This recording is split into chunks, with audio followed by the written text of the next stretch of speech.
चलित आर्थिक वर्षरू ओडिशारे लागू हेब आयुष्मान भारत योजना।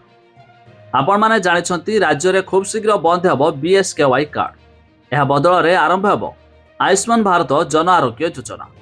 तेबे यह कार्ड केबेठारु पाइबे एने सरकार तरफ जारी है एक बड़ घोषणा।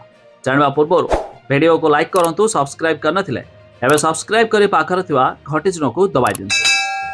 चलित आर्थिक वर्ष में आयुष्मान भारत योजना लागू कराजिबो।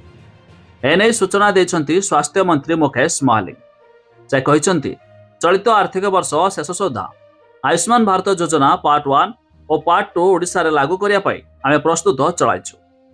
एने मुख्यमंत्री बैठक सरीछि और केंद्र सरकार सह आलोचना चलीछि।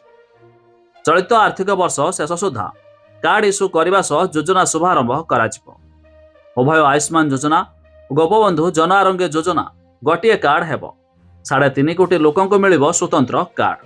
तेबे आपणकर जदि बीएसकेवाई कार्ड थिबो तेबे एई कार्ड पाया पई मध्ये आपण माने योग्य।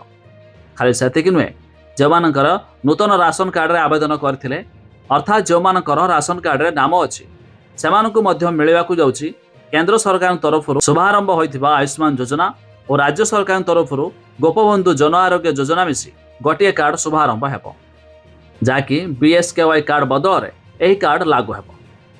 तेबे आपणकर बीएसकेवाई कार्ड अर्थात बिजु स्वास्थ्य कार्ड अछि कि नाही ता निहाती कमेंट करी जणाबे।